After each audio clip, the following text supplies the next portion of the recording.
Why, hello there. Hello, everyone. Paul Trani here. Good to see you here with the one and only Stefanie Brückler. She's right over there. Stefanie, how are you doing? Hi, I'm great. How are you? I'm doing fantastic. It's good to see you here. This is going to be awesome and a great day.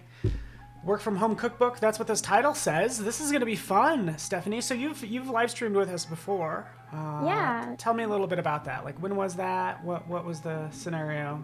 that was about 2 years ago. I also did an editorial design live stream, and I designed a zine about plants and the natural decay of plants and the beauty in it. Oh, wow. Very nice. And if there was a delay with the stream, hey, that happens. I guess everybody's on YouTube or something's happening here nonetheless. If people might have missed the intro, by the way. But yes, so you've live streamed with us a couple years ago, all about plants and decaying plants, which is a largely sort of print-based design, right? Very Yep. cool. Cool, yeah. So I just want to welcome you. I want to welcome Clever and Cassidy and Christelle, Alberto, Michelle. Good to see everybody. Pia, awesome. Hi. Good to have you here. I want to wish you a warm hello. Feel free to say hello in the chat. Would love to hear from you. And I'm looking forward to hearing from Stefanie. So Stefanie, you work for. Actually, you tell us about yourself. Where do you live? Who do you work for? What's your deepest, darkest secret? What keeps you up at night? Just kidding. What'd you have for breakfast? Go ahead, continue. So I'm a designer and art director and illustrator. I'm based in New York City. I work full-time at a design agency called NR 2154. And so my work spans quite widely in the world of print mostly, but also digital. So it spans from branding, editorial design, packaging to website design. So quite wide and super interesting and lots of different things every day. Yeah, no, that is cool. And honestly, I think it's cool design being at your core, because a lot of times it might not matter maybe the screen or the print or whatever the output is. It comes down to you sort of creating good design, for your clients eventually. So, right, that's kind of what it comes down to. So I think this is going to be good. Well, awesome. Good to have you here. Thanks for having me. NR2164 sounds super futuristic. It does. What does that even stand for? What is that? What is that? The origin of the company name 2154 comes from NR being short for number in Danish. So instead of NO in English, it's NR in Danish. The founders are Danish, and the name stems from giving every project a project number. So kind of putting the work that we do in front of just names of like individual founders, let's say, like a lot of design agencies just bear the last name of the founders, and they were like, well, no, the whole team is really important and the work that we do is super important. So elevating the project number to the studio name. Oh, very cool. That is cool. And so they're Danish, is that what you said? Mm-hmm. And are you, like, because you have a little bit of an accent. You seem like you're Swedish or Danish. Is that true, or tell me? No, I'm Austrian. I'm European, yes, but Austrian. So Austrian. German language roots. Okay, gotcha. Yeah, hence the spelling of your last name. Got it. Exactly. Cool. Well, it's good that we have you here. I'm going to go ahead and switch over the schedule really fast just so everybody can see. Jason kicked off the day. We had a Photoshop Daily Creative Challenge. We got into Illustrator Daily Creative Challenge. We're going to review some of those designs that have been submitted. Again, people don't have a lot of time, so it'll be interesting. Editorial design, of course, with you for the next 2 hours. A little XD. A little drawing this afternoon. We've got Howard up next, and then Kyle T. Webster drawing along with him, and then a design off. So we got a full day, starting kind of with video, photo, illustration. We're in the design segment, which is really fun, and then we'll hand it over to Howard to turn whatever you made into an app or something. But anyways, well, good to have you. Let's go ahead and talk about the project. I'll switch over to your screen. And we can kind of talk a little bit more about yourself. I noticed you have your lovely Behance page up, which I'm into. So just click on that info tab and you'll see all about Stefanie there. So yeah, there you are.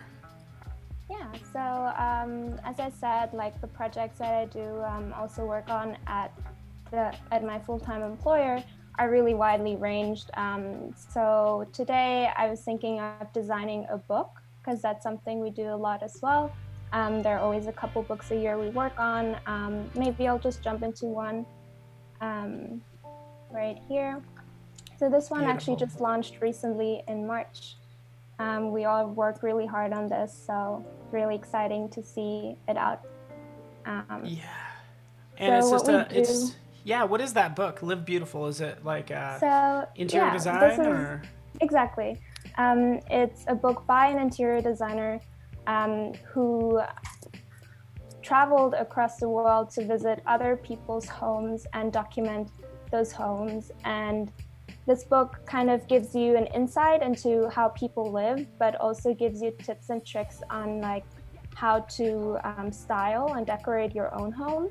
So kind of taking ideas and kind of find like a formula of like what you can do in your own home, which is really interesting as well. Have you found that like working on some of these projects, has that influenced you as well? Because I'm looking at your background, right? Like your living room or whatever, and it's like very much it matches the book. Your whole webcam experience matches the book. I feel like it opens your eyes a little bit, like it makes you dream while you work on those kinds of books, and it's really nice. Like it can really, like it's like a travel while you're working, like a journey in that book, which is really fun. It's also really nice to just read personal stories, see people's takes on, in this case, interiors. It's really cool. Yeah. That is cool. No, I like it. And not an easy project. So I'm glad we have you here, you know, sort of real world experience making books for clients, like high quality, expensive books. And then hopefully you'll show us how to do the same. Is that the plan?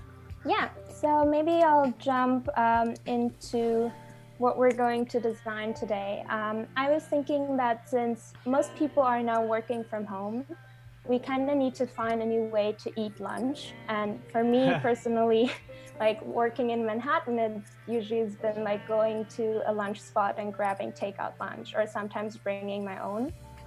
But now that you're home, you kind of need to figure out like recipes that are quick, that are fast, but still nutritious and healthy, that you can make like while still working. So my idea was doing a work from home cookbook with recipes that are either super fast to prepare the day of, or like things that you can make the night before and then are easy to prepare during lunchtime.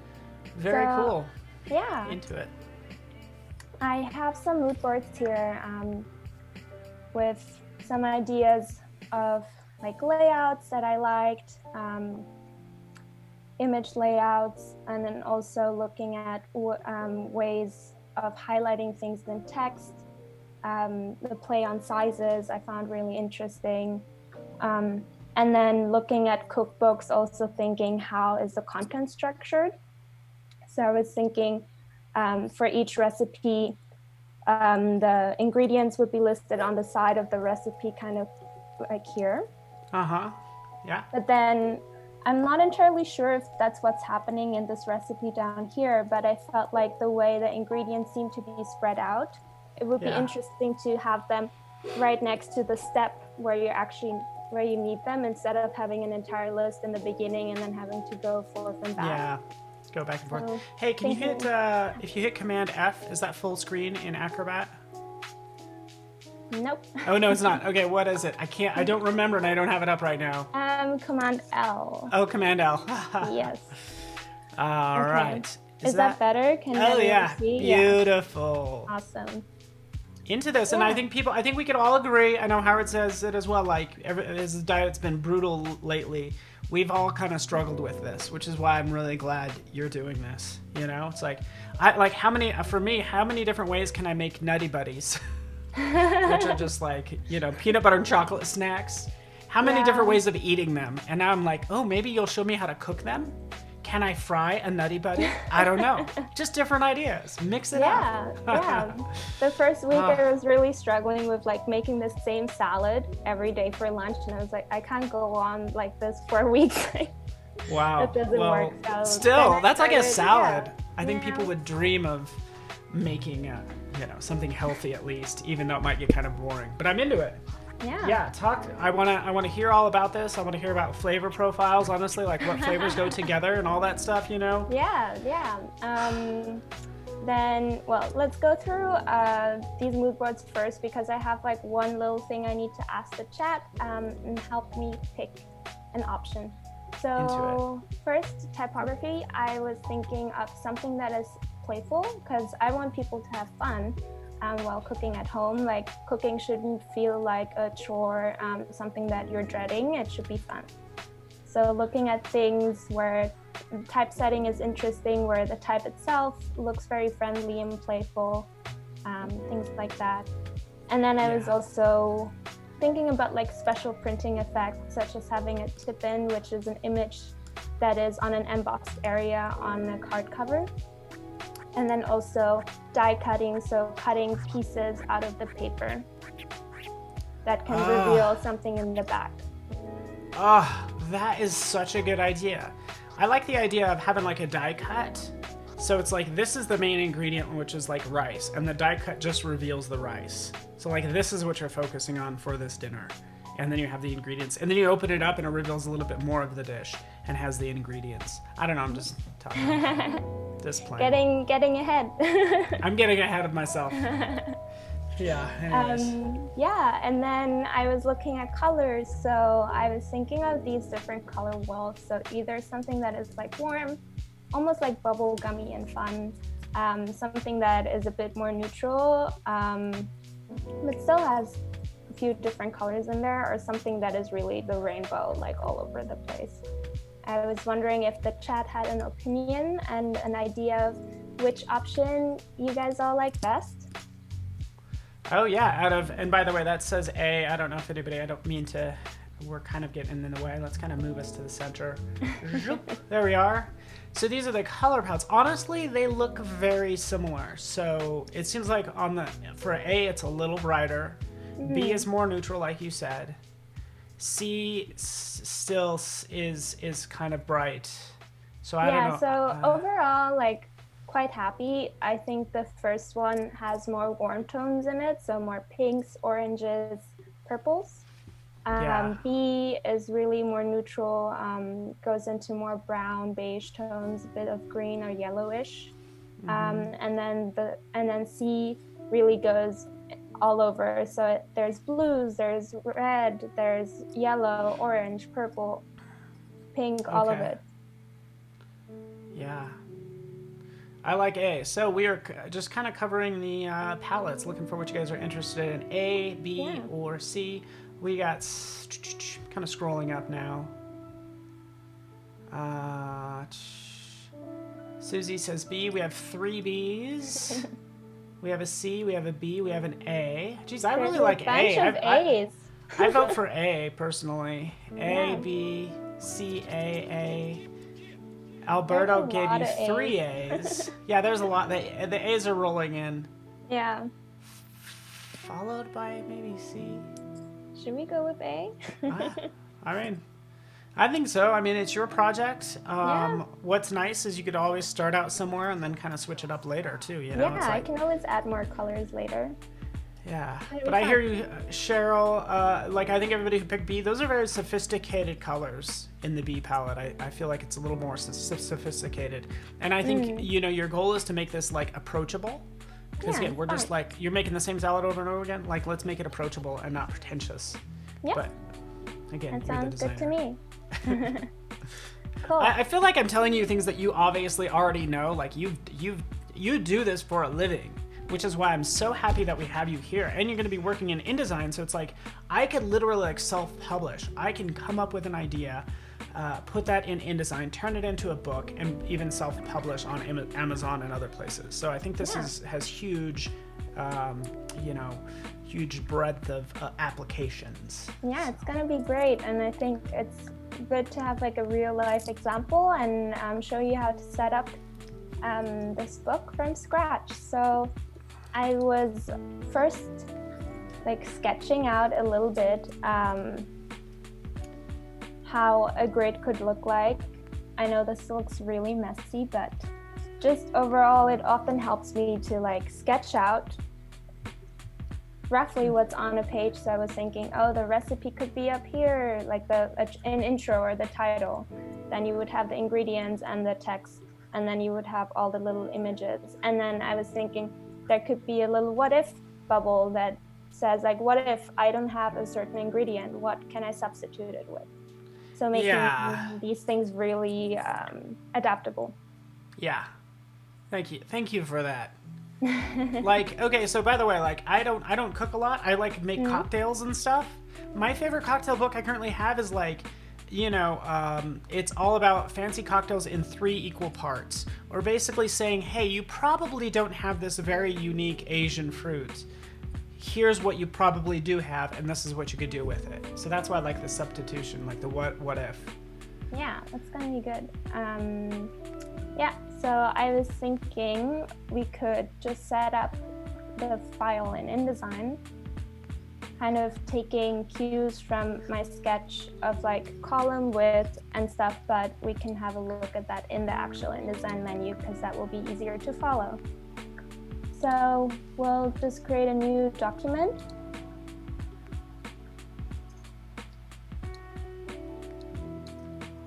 And then I'll just put it in millimeters because that's a bit easier, I feel like, to follow. So I was thinking that the width of the page could be 190 millimeters and the height 250. So it's, I think, a little bit smaller than, or roughly like around a letter size paper, size-wise.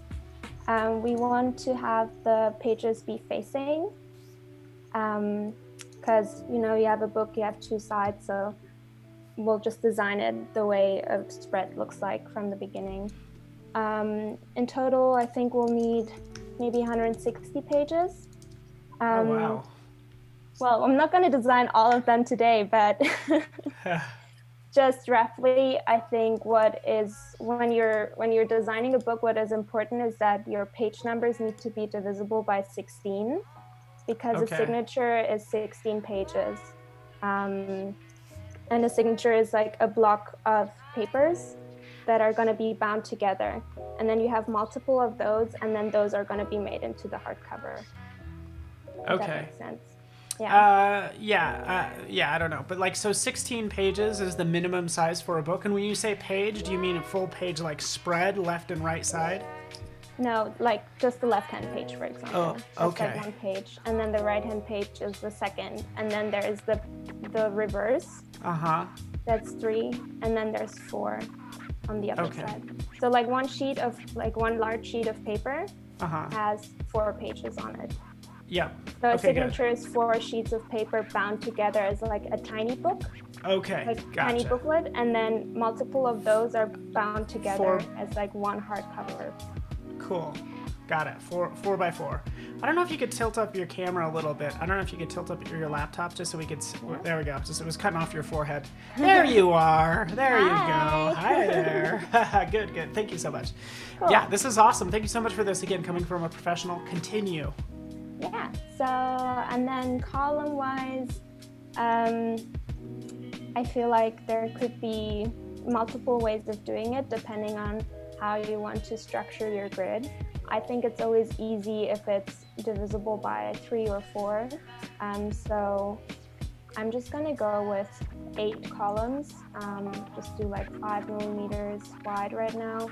And then for the margins, usually I try to have a bit more on the inside of the book than on the outside, because the gutter usually, like, things disappear in the gutter, so it's always a bit better to have a bit more space in there. And then everywhere else I'll do, Now, somebody's asking, like, so you're doing 160 pages, which seems like a lot. Why wouldn't you start with maybe 16 and add to it? Because I want to map out the entire book, kind of like on a notes layer, just to have in mind, like, this is how many pages my table of contents needs, my introduction, a chapter opener, so I can kind of map out where things go in a page or in the entire book. Gotcha. Awesome. Makes sense. Yeah, and then for bleed, I think 1/8 of an inch is standard in the US, 3 millimeters usually in Europe. Yeah, and we can just create our document. Cool. So we have our 160 pages, and the first thing we can do is mapping out the book. Usually when I start designing a book, I also include the cover, just so I have a holistic like overview of what the book is going to look like, what the experience is. In printing though, like the book cover itself will not be included in those interior pages. Like, usually design that in a separate file. So for me, in order to have the page numbers right in the entire book, I'll go in and change the names of the page numbers, so we start the book in a correct way. So what I'm gonna do first is make a notes layer, which is separate from the design layer, and it will be not printing, so it won't show when you export it as a PDF, and it won't print at the printer. So cool. I'll just make a note in here that just says this is the cover, so I'm kind of aware that this is it.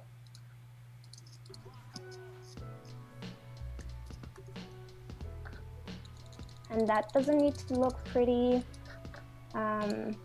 It's just for you yourself to know that this is the cover. Then usually the next spread are the end pages,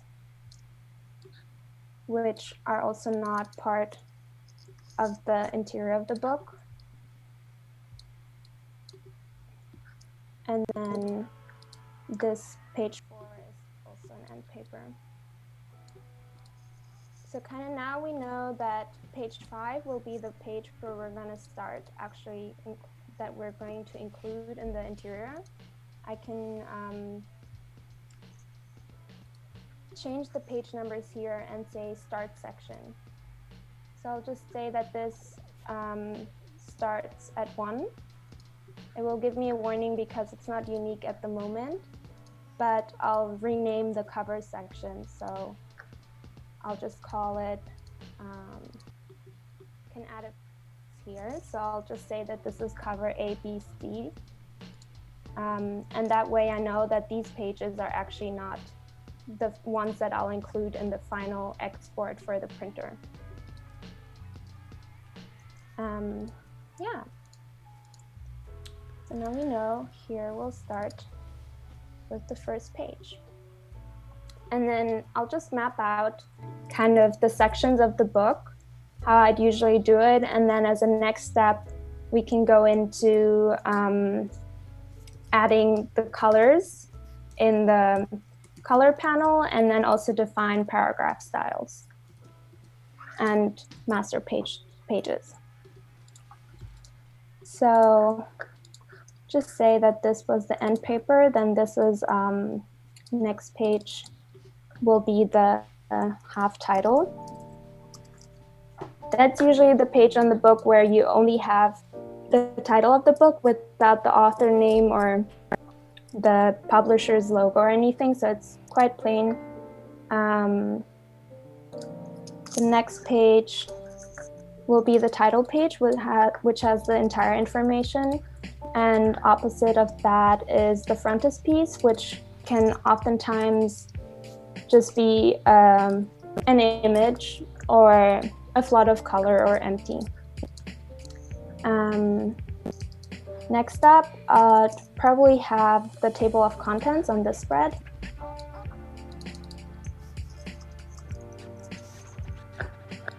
And then on the next one, we might start with a foreword or introduction.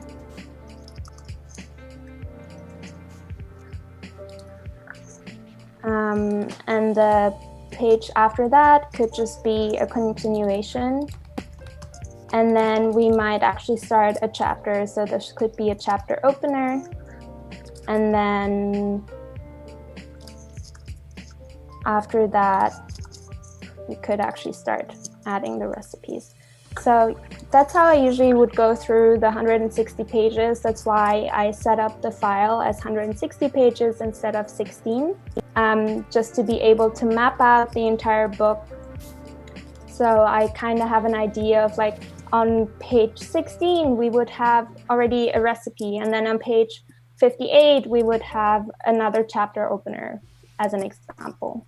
Just so I'm kind of aware of like how many pages I have room to play with for each recipe. Yeah, plus a lot of those pages like really added up, I must say, you know, I mean, it was pretty quick. So, yeah. And then I guess you could have, I don't know if you make enough books to where you could save this as a template. I basically want this file as a template like from you, but anyways. Yeah, this is good. Yeah. So I'm not going to go through all 160 pages right now and bore you with it, but I think next step, after I went through all of this and added this notes layer, which I'm going to turn off now because we might not need it for a while, I think I would now go in and add the colors into the color panel up here. So what I do, which is easiest, I guess, is grab my inspiration PDF and then select the page with the color options. Oops. And then put this on my little layer here. And then I would just go in and color pick. Say I make little circles and start color picking some colors from this reference. So there could be some yellow, some purple, some pinks, and some lighter pinks. I don't know. So Stuart's asking if you'd use if there's a reason why you wouldn't use a different size artboard for the cover / end pages and set the allowed document pages to shuffle. Because I usually would design the cover in a separate file anyway, because that way it's easier for the printer to understand what you're doing. Sometimes in a book process, which takes quite a few months, we sometimes submit a cover first or after the interior pages. So the transmittal to the printer is sometimes at a different time. And that's why we try to keep those separate. Gotcha. Yeah, I figured as much. Can't we import colors from our library? Yeah, you can. Yeah, you can. Yep. This is like I just one way don't have any. That's fine. Yeah. What page are you on right now? This is one thing that interests me that you're doing. I have no idea what page you're on. And I'm just on whatever page right now. Like at this stage, it doesn't matter because I'm just picking colors and I'm going to add them on to our swatches in a bit. And then afterwards, I'll delete all this that's on here. So basically, I'm just like using this as like a scrap artboard right now. Yeah. So I think color-wise, those look pretty cute.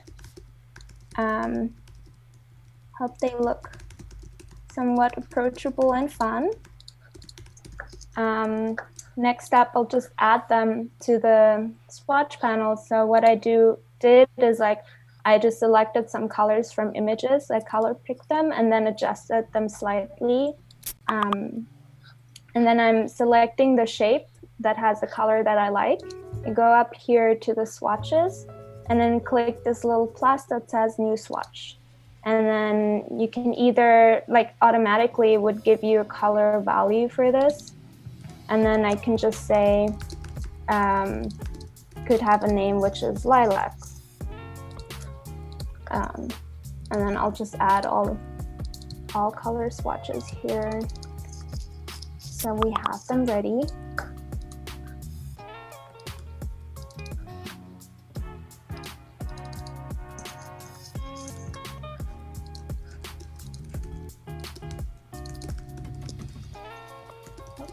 No, went into the wrong field right there. Okay, and then adding the last one. Are these colors, and I'm sorry if I might have missed this, are these global colors? If you change them later, will they change everywhere? Yeah. They will? Yeah, and in InDesign, I think usually all the colors are global. As long as you make sure that the item that you're designing with is actually colored by that swatch and not just like an unnamed swatch that's not in here. Gotcha. Cool. So we'll need the colors later. I'm deleting all these sketches so we have a clean file again. Next up, I think what would be important is setting up kind of master pages. So we have a couple templates to work with, and within those I'll start playing with types so we can also add paragraph and text styles, character styles. So next up, I'm gonna go up here, which is our master page. Double click in here and select both, so any change we make applies to the right hand and the left hand page. So we're in here right now, and any change we make in the master page will be reflected in our main document on the pages that have the little A on it, which is the A master. I think first we'll probably need some page numbers. So I'll just say like whatever page, and then I'm right now just gonna choose some fonts. So I think what would be cool is using an Adobe font, maybe Futura, which looks quite friendly and is geometric. Gonna make it a bit smaller because I don't think page numbers need to be that. And I'm gonna place it here. Maybe I'll rotate it, could be cute. So have it here. And what I do then is I go into type, insert special character, markers, and then current page numbers. So it would automatically now have the page number that you're on. Oh yeah. So you don't have to do that manually. InDesign cleverly does that for you.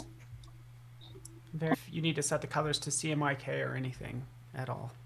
Yeah, printing is mostly on screen. Like I rarely print out a presentation and show it. And to really show the colors the way you want it on a screen, I like to keep in the exploration phase in RGB. So afterwards I can go and pick Pantone colors that might have more vibrant hues than a CMYK color range could have, if that makes sense.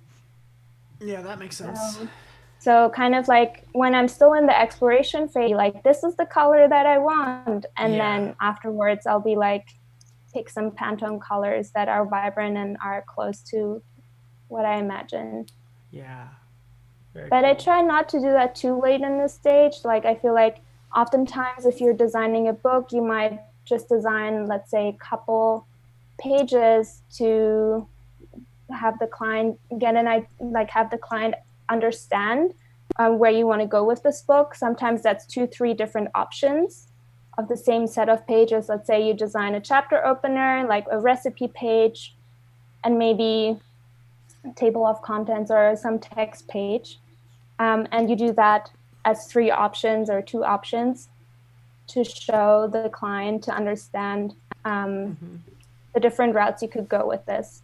And then once they pick a route, I think that would be the moment where then for the next round where I actually flesh out the entire book.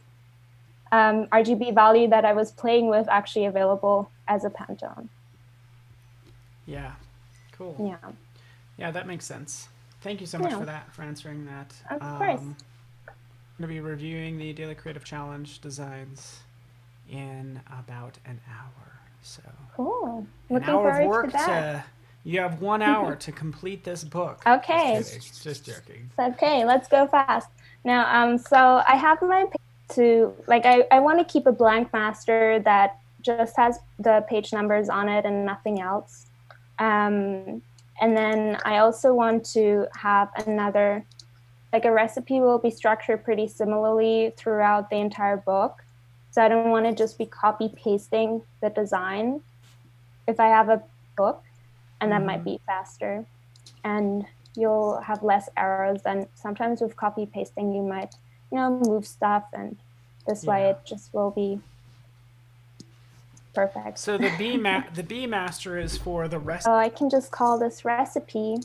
And then, so how you do that is you right click on the name and then you say master options. And then in name, you can rename it and I'll just, of course. So next up, I'll probably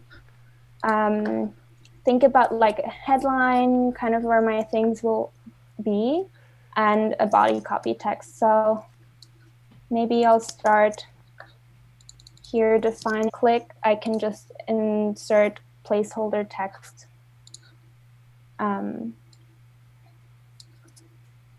I was also thinking though, we could design this with a real recipe. Oh yeah. So yeah. So let's go ahead here in my own big list of things. So this recipe is actually quite cute. I was thinking to structure the book into 4 different chapters. And I'm always like, I can't just eat bread. I need to have something healthy. So oftentimes that's a salad. In this case, it's mozzarella with some pesto spooned on top and some oven roasted asparagus and broccolini. So for the preparation, I'll just copy this text, which will be... That's when you mentioned with broccolini. broccolini. Oh, maybe it's broccolini. Okay, broccolini. Yeah, baby broccoli. Into it. I'm into this. I'm into the things to have with bread. Yeah, bread, mozzarella, like you said, pesto. Yeah, into it. Yeah, might make this text like 8.5 or something like that, and then the recipe. No, it's all there. It's just trying to see, but maybe my screen is too small. I don't see this here where I can adjust to have the text sit on the bottom of my... You would have to like change your resolution possibly. Okay. If you can. I don't know if you can, but I definitely, I've had that same problem like in demos, and I'm like, I can't get to it because I'm connected to this projector. Yeah, I'm not entirely sure where you could find this if you're not, or maybe it's in text frame option. Let me actually see if I can find it too. I'm here to help. Text frame option. Yeah. So it's right click and then text frame options, and that's where you find it. Cool. Very cool. Yeah, my screen's too small. I know. That's just because we're live streaming. It happens. Sorry about that. Hello, Yasunari, just saying hello from France, apparently. Awesome. Nice. So what I'll do next, and I can change this afterwards too, is I'll make it happens globally. So I'm going to do this right now. If I click on this little plus, I create a new paragraph style, which I can rename. And if I double click, it opens me this window. So I would just call this body copy. And then I can say if this is based on another paragraph style or none. I like to do none for the most part, because then if you change something else, it doesn't screw this one up. but sometimes you do want to keep it. For example, you have a headline, and you want to make your headline a bit smaller for some pages, and then after like a round of design, you realize I want to change the font everywhere for those headline styles. Then if it's based on one, you just change one and it changes the fonts everywhere. But yeah. What would be nice is if you could select a paragraph style and to see if there are others that are connected to it in some way. You know what I'm saying? But basically, usually most of these, if you did it at all, it would be based on the basic character style. So or paragraph style in this case. Yeah. Cool. Yeah. What font did you pick? Are you gonna go with Futura? Or are you gonna pick that? Yeah, I'm gonna. I love working with Futura. It's oh yeah. Yeah. I love a classic. So that is like your favorite like go-to font? Yeah, for sans serif, definitely my go-to font. I think it's also something that I just grew up with. Like I feel like in Austria, Futura is used quite heavily everywhere, and it's just something that looks so familiar to me, and it's like very friendly, but still like it's geometric and really crafted perfectly. Makes me happy. Yeah. Yeah. So and we'll just. It's a German-based font. I think I feel like most fonts are very much tradition of like book printing and stuff, which also had like its origins in Germany, and yeah, it's just a very long tradition, I guess. Cool. We can add that one here. Also going to quickly add actually the page numbers, so in case anything changes there. So yeah, Ashi, what are we cooking? The pizza. But no, we're only toasting the bread. Okay. We're not toasting the cheese. Okay. We're toasting. Well, we're roasting the vegetables in the oven, but separately from the cheese. Okay, gotcha. Thank you. Just had that question. Yeah, maybe I'll have to do another one for that one because I have a different type orientation, and since we're also having it vertically. Pagina? Did you call that pagina? Yeah, I usually do. What does that mean?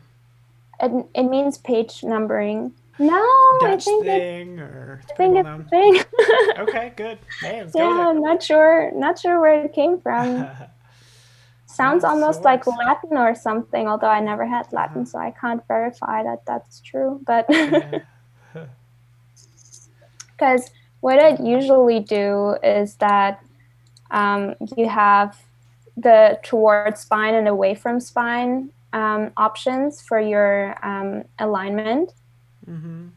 And one paragraph style for your page numbers, and you could say it's towards or away from spine.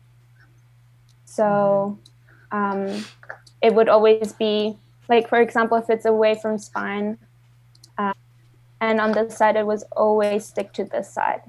But since I rotated it 90 degrees, like that rule doesn't apply. So I have to make two page number paragraph styles, unfortunately. Okay. Next up, we'll probably need the ingredients. So everybody's saying pagina is Spanish, it's Italian, it is Dutch, and it's Latin. Art, man. Yeah, it's so great. Multicultural and international, and I'm into it. Cool. So then we'll have our ingredients, which I'm gonna have in a slightly different style. I might make them slightly smaller, or should I just keep them the same size? Through Cookbook, people are gonna have their hands dirty and they're gonna have it over there on the counter. So part of me is very much into the legibility of all of this, because chances are I'm gonna get cheese on this on this page, on this pagina. Well, but then in that case, yeah, okay. Let's see. I can say that my little icons. Maybe... Wouldn't it be fun to have like little icons for these things? Like just I don't know. I think would be good for legibility is maybe adding a character style to this to make it bolder. Yes. So I'll just call this bold, and I'll make the character style. Can you find it? I think it's just demi for Futura, no? Let's see. If the stream's lagging for anyone, just go ahead and go down to settings, and you can change. You can take this. What I'm gonna do here is actually I'm gonna only keep the things where the ingredients are when they're used. What I was thinking too is just now looking at how big my spacing is in general, and then defining a baseline grid that fits that. So I might actually just play around with this a little bit and maybe give it a little bit more leading, just so it's easier to read when you're like looking through your recipe and you're like busy. So we have 12 points, and then I'll make my baseline grid the same. So if I go in preferences and go in grids, I can change the increments of my baseline grid. So if I keep it at 12 points, text would always sit every 12 points in my document. And starting, I'd say from 15 millimeters off the top of the page, because that's how much our margin is as well. Cool. If you the increment amount, wouldn't you make that, if you wanted to double space it, wouldn't you put double the number? Wouldn't you put 24 in there, or am I wrong? Yeah, I would do that. But to keep it versatile as well, like with other text sizes, I sometimes even go down to just like 4 or 2, because then if I have captions or other text that is much smaller, it would still align on some of those baselines with the body copy. Okay. If that makes sense. Yeah. I can maybe quickly show it. Let me just align this first. And everybody who's joining us, we're with Stefanie Brückler. We're making a cookbook today, work from home cookbook. And if you're joining us over on like YouTube, hop over to behance.net/Adobe Live, because that's the chat that we're watching. We have like easily over 1,000 people here. But jump over to Behance. That's the chat we're watching. We're kind of keeping the conversation going. Always open to recipes, or like your favorite work from home recipe. I think that's an interesting thing to ask as well. So I'll just make a quick example. We're working in InDesign too, by the way. Sorry, go ahead. I'm just going to do a really quick example here of a text that is not based on the paragraph style body copy, but that we also will align on the baseline grid.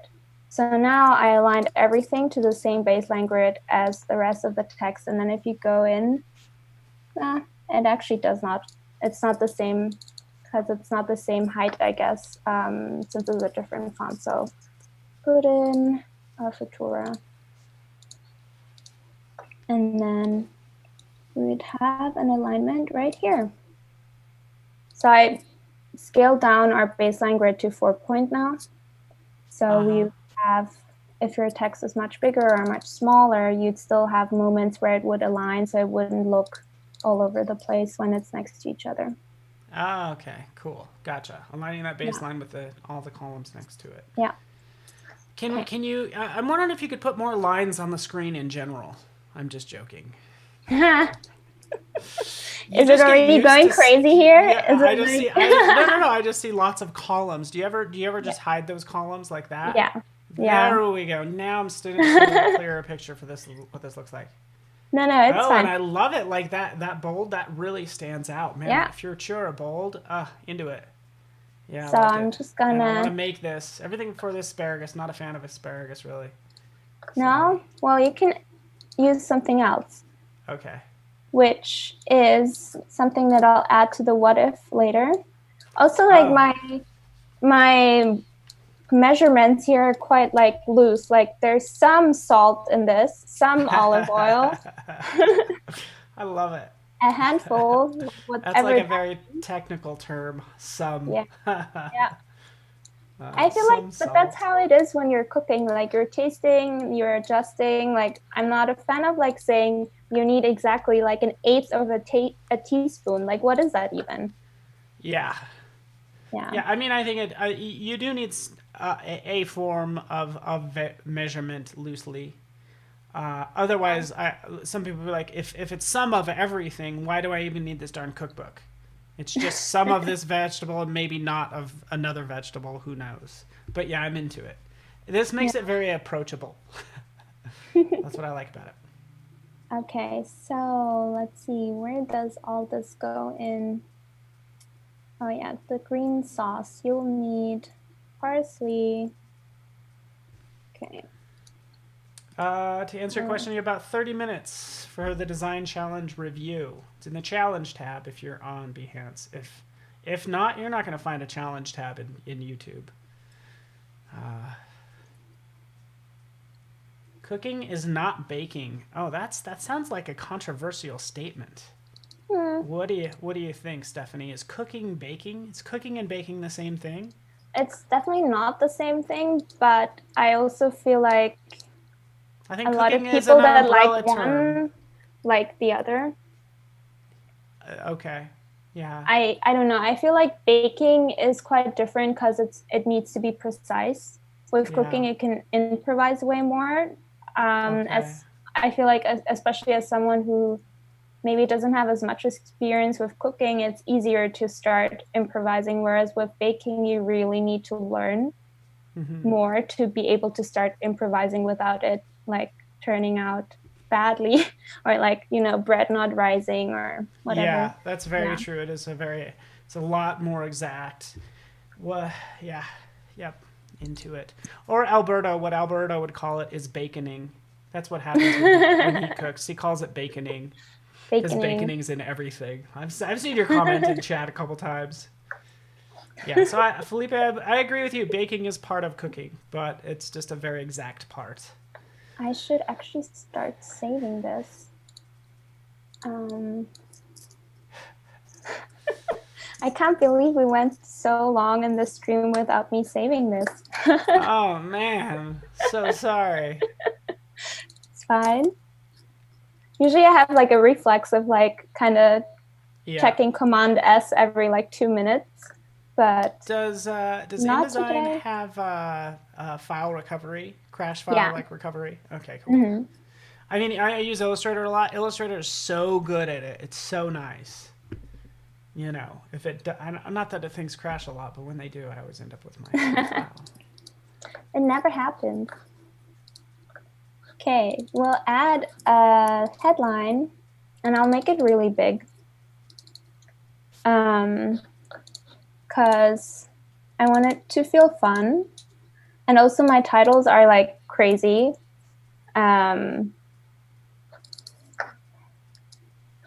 Like this is never how you would ever write a title for anything. But I was like, maybe.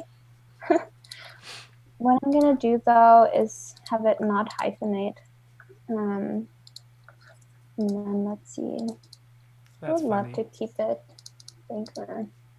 Do it down. I don't know. That's right. Manuel's drawing a little correlation with us as graphic designers. We're basically baking a design using Illustrator, InDesign, colors, fonts, shapes.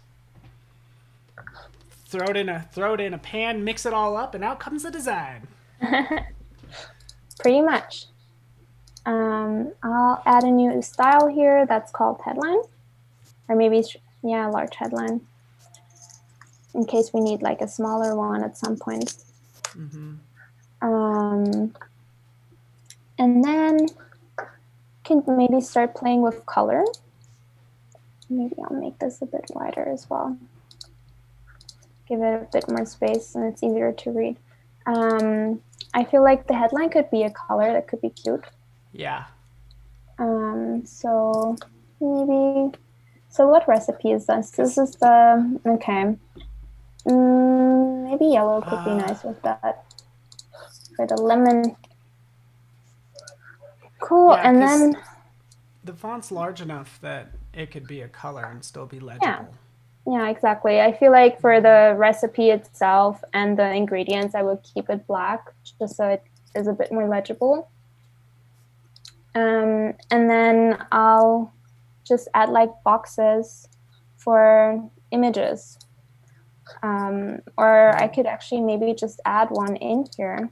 Do it. Where is my lemony asparagus? Let's see.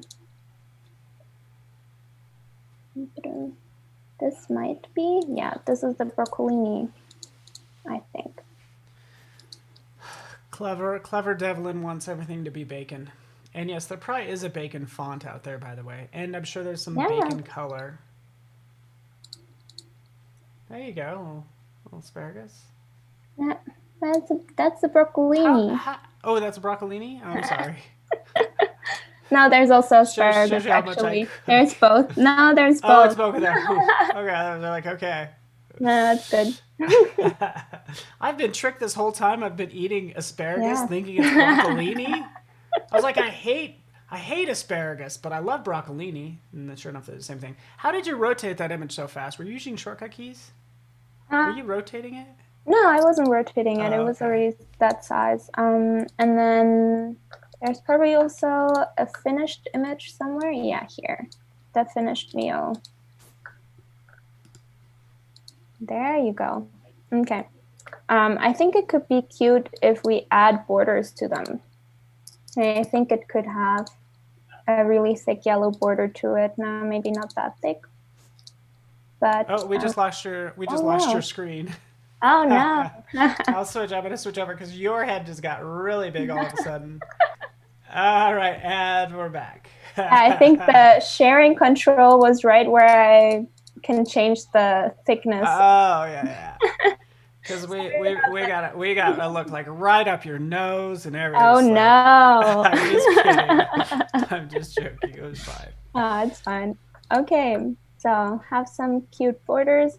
What I also need is probably kind of navigation of where I am in the book. So I was thinking in a similar size as the page numbers, I could have the title of the chapter, which in this case is Things to Eat with Bread.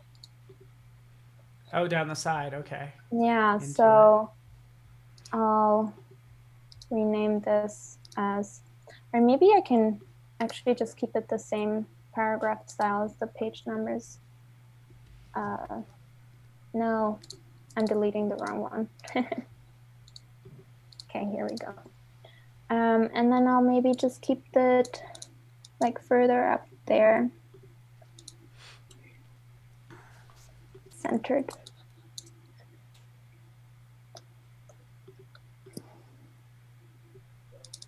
Okay. Now there's the center of the page. Cool.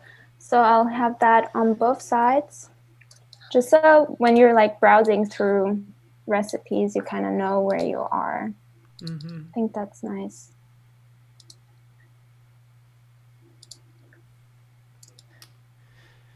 Yeah, I'm curious. Like, I don't know. Like, I'm curious as to like if people have been cooking more during this time, like at home in general. Like, yeah, I'm curious as to people's findings about cooking since they've been home. Right. I personally got a smoker, by the way. I've been smoking. I've been smoking meats and stuff like that, and veggies. So it's pretty cool. I've got a steaming basket, and I started steaming some things. Oh, really? Is that pretty cool? Yeah. You seem like you eat. You seem like you eat really healthy. By the way, all of our conversations we've had so far have centered around you eating really well. I'm impressed. Well, I feel like it's a balance. There are days where there's burgers and pizza, but, you know, trying to be a little more conscious, a little better. Trying. A good day for me is just like not eating like all the chips in the house. That's a good day for me. If I don't, and I'll be fine otherwise, but I happen to eat all the chips. Yeah. Like in all the Nutty Buddies, which is like chocolate and peanut butter into it. So yeah. Now this is your favorite part. Ah, ooh, I like this. What if? I love that question mark too. for future us. Awesome. Okay, there is going to be, and I'm gonna keep this in the body copy size probably. Make this bigger. Oh wow, so yeah, this is fun. I like it. I like what you're doing. Keith hasn't actually always cooks. That's good to hear. Nice. Awesome. Just kind of seeing how people have been doing. Has everyone been cooking more or less? I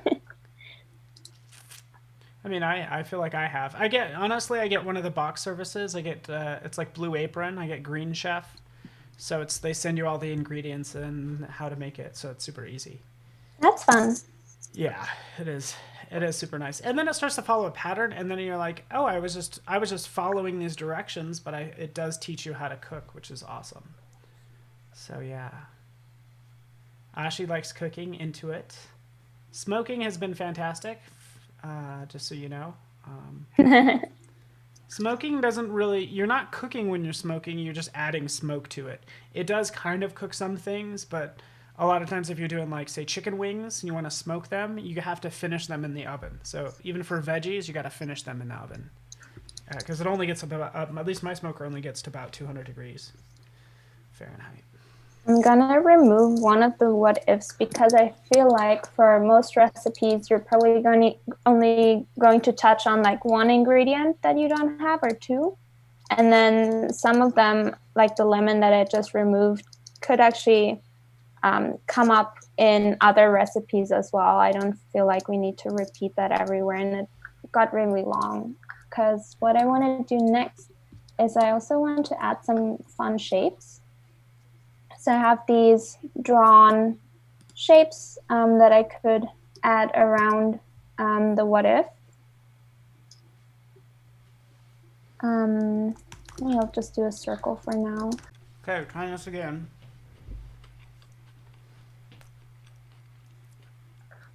Oh, wait, one might be good. Hold on. We're in business.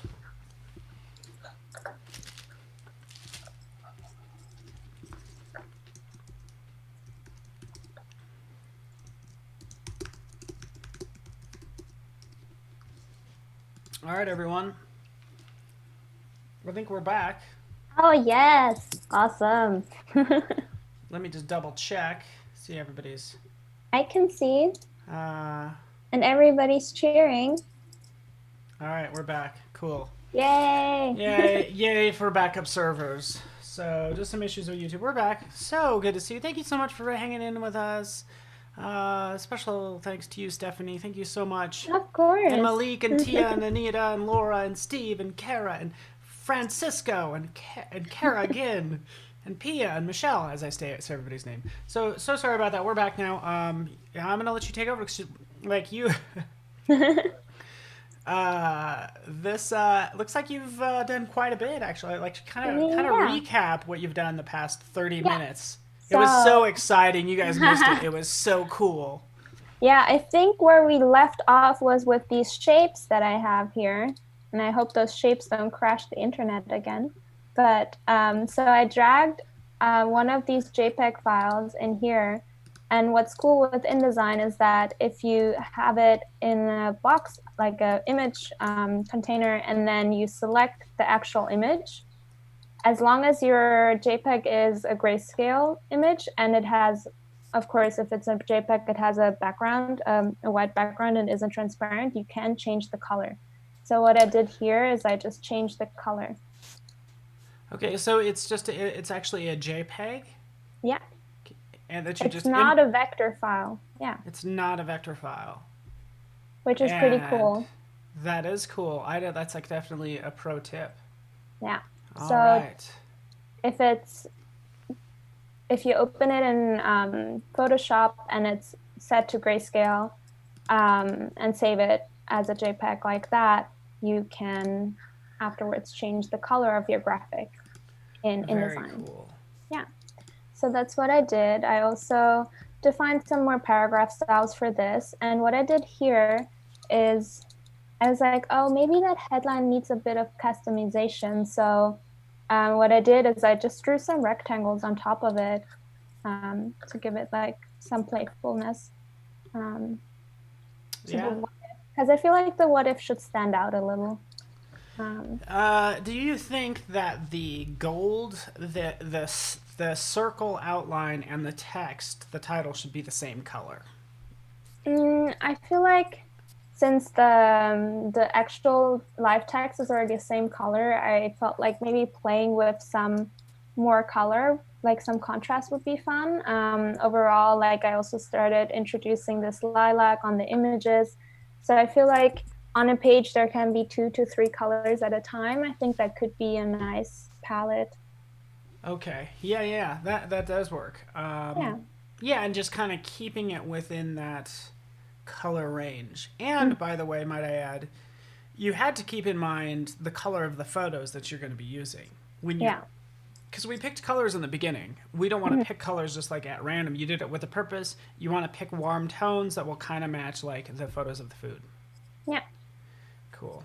Cool. And then I also went in here and just added some tabs because I felt like it wasn't that easy to read as like instructions because I had like for each step a paragraph break, but then kind of like it got a bit like too mixed up. So I just added like a tab for each like second, third, fourth, whatever line for each step. So Okay. the next step would again start at the beginning of the Okay. text box, just so it's a bit more easy for you to navigate when you're looking at a recipe quickly. Because when you're in the kitchen, you're always a bit stressed out, like water's boiling over and like something's burning in that pan. So I think that's a bit easier to then find your way to where you were. Yeah, it's like a reverse. Some people will indent the first line. You're indenting every line after the first line. Yeah, And that's good because I exactly. actually somebody asked this earlier on about what do you, left justified, ragged right, or fully justified. Yours is obviously left justified. Isn't that what it is? Ragged right? Is that what you say?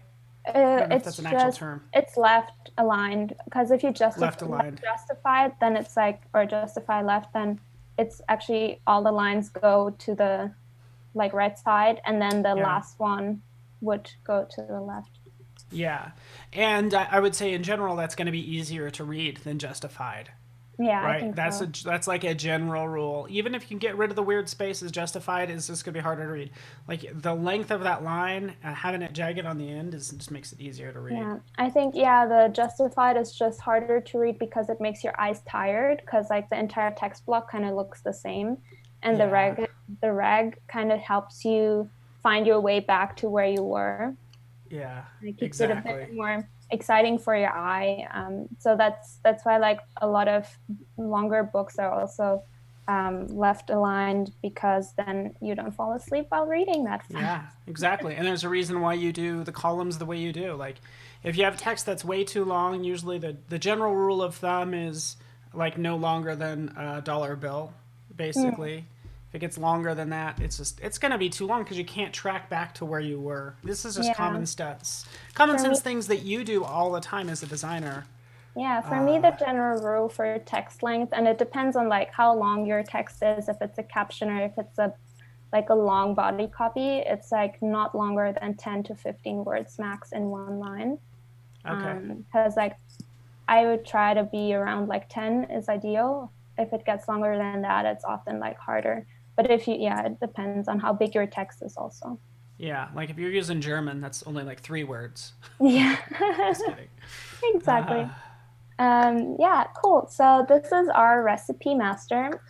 In the meantime, I went ahead and I made a quick another master, which I need to rename to just text slide or something like that, or just like our intro. this is the style that I would use for like an introduction page or any longer like copy.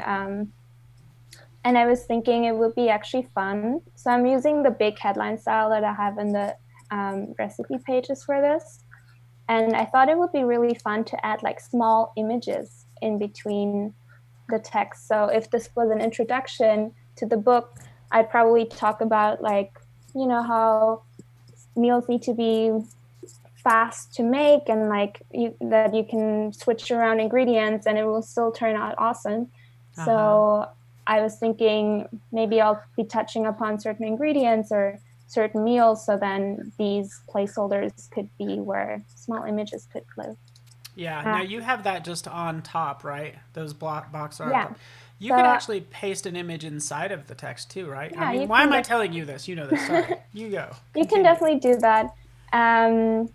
I was thinking, since I don't even have the right text yet, I want to keep image and text separate because, you know, if I just like select all of this dummy copy and then copy the new text and then all the images would disappear. Yeah. So right now, just to like map out kind of the style, I added a box on top and I have the text wrap that I defined here. Nice. Yeah.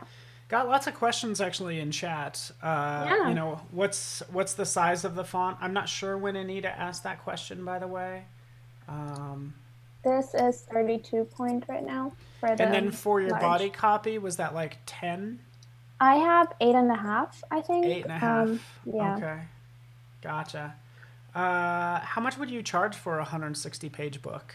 That's a tough question because That's a tough question. Yeah. It really depends. For you, 50% off. Okay. For you, Jose, who asked it, we'll cut it in half. It'll only be $200,000. Just kidding. That's a tough one to. Yeah. It depends on our images and all that stuff. Yeah. But people are really liking the art style and the colors. And do you use a proofreader for this size font? Like for books well, I'm not entirely sure what you mean by the like a digital like automated thing or like an actual person, because like for books definitely there is an editor. There's people that proofread a book multiple times before it goes to print. Usually you receive a text that was written by the author, just raw as it is, and then you float it. Then sometimes the editor goes through that raw text themselves, and you might need to flow it in again with minor edits. And then usually you would hand over a PDF of your entire book in layout, like actually designed. And the editor would go through that to make sure that you didn't make any copy-paste mistakes as well, like any weird line breaks that might happen, or you know, like if you have some italics in a text to highlight things, that you didn't miss any of those. Yeah. Very cool. Yeah, into it. That makes a lot of sense. How do you bookletize? I don't know Ray. I don't know. Sure. How do you bookletize imposition on a U.S. later page size book? U.S. letter. I'm sure you need a premium plugin. Yeah, I don't know. I don't know what your Ray. If you could rephrase that, that'd be fantastic. But we do have only 10 minutes left. We really didn't get down to the creative challenge, but not to worry. We could review those. We'll be reviewing those tomorrow anyway. Yeah, and honestly, I guess the question is, if you're a freelancer, like if you were to do a coffee table book, how do you even like ballpark that? Like you'd have to consider everything when it comes to pricing. Yeah, I think that a lot is actually depending on the publishers. I think the publishers usually have a set fee that they offer people for designing books. And that I think probably, like I'm not entirely sure, but I would assume that it also has something to do with how much that book will retail. Like if it's a very expensive book or if it's a very cheap, like small book. Yeah. And then it also depends, like, are you designing the entire book? Are you only designing the interior or only the cover? That, of course, also plays a role.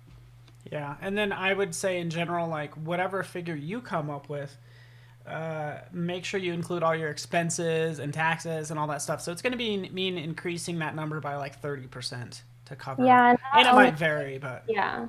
And then also like you need to think about all the time you spent on this project that is actually not designing. So negotiating, being in meetings, that's super important. Often when you're working on a book, you might actually also go to the printer and do some press checks. That also takes time. Like takes a lot of your time, the traveling there, like being there, checking things, reviewing. So all that should go into your cost as well, like your fees. Not just the actual time that you're designing. That is good. It's like put on your pessimist hat when you're bidding for a project. Don't be an optimist. Like, oh, I'm so good. Don't get all cocky and confident. No, be a pessimist. Like, it's going to take you longer. Projects do take longer than you think. Can we kind of review the pages though too? Because I kind of want to like get a recap of everything that you've done the past hour, just so everybody could see it. So should we start from the beginning with? So what we did was setting up the file and then kind of start mapping out. My notes are not here. Oh, wait. Oh, where did they go? Did you have them on the notes layer? Oh, you know why? Because I was in high quality print preview. That because this layer is a notes layer and it's not printing, it wasn't showing. That's a good tip. That's how it should work. Print preview is actually giving you a preview, so yeah, your notes won't appear. Yeah. Okay, so fortunately we still have all my grids and stuff, but don't get distracted by all those lines. So what we did is mapping out the book kind of page by page, looking at where the cover, the end papers are, the title pages, table of contents, and all of that.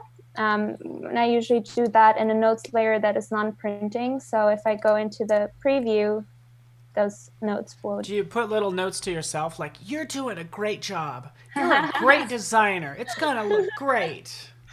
Usually I just add like little notes like, you still need to like flow that text in there, or like that image is still missing, we still need a high res there, like just like track.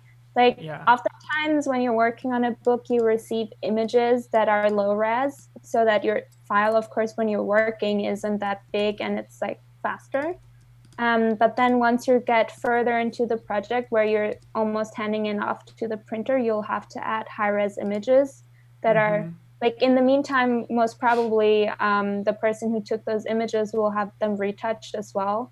So then in the end, you have to make sure that you have the right images. And sometimes certain images need another round of retouching. So then I always add like little notes on that layer being like, oh yeah, still awaiting that image from the retoucher. And Nice.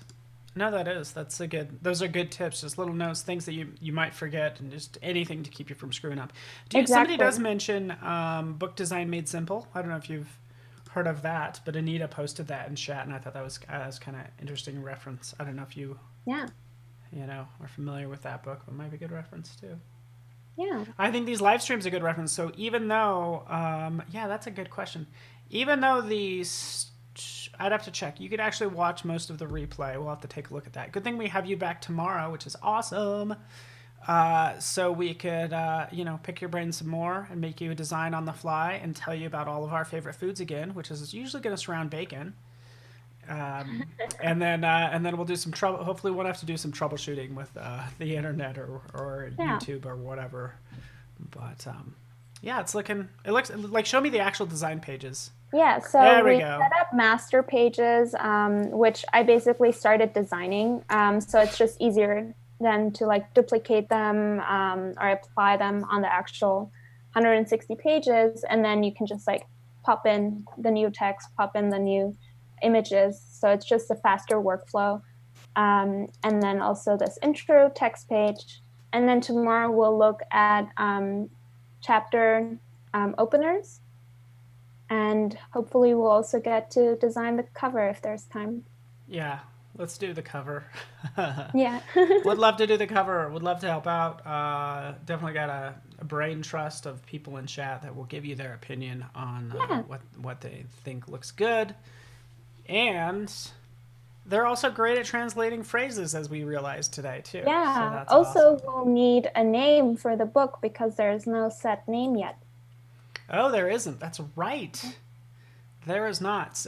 Working title is like working from home. Tell me, you had some kind of working. There's two working titles. One that's working from home, cooking at home, and then the other one was how to feed yourself while working on your couch. Oh yeah, how to feed yourself by working on your couch. Not a problem. Just like open up a bag of chips. No, just The joking. only condition that I have is that the letters W, F, and H need to be in there for work from home and in the order that they would appear. That it appears. Yeah. Okay, very awesome. I like it. So we'll work on the book title tomorrow. I do have to ask you, if I just like melt cheese on chips, does that mean I'm cooking? Yes. Yes. Any effort that you put into feeding yourself that is not just like pressing a button. Yeah. I would consider that cooking. Into it. Well, thank you so much. That actually helps out a lot. We're basically done. I'm going to let everybody be. We have a fantastic schedule of people coming up. Howard Pinsky actually is up next, and Denver has had some outages in YouTube in the Denver area, so look out for that. I'm sorry, Howard. Drawing along with Kyle.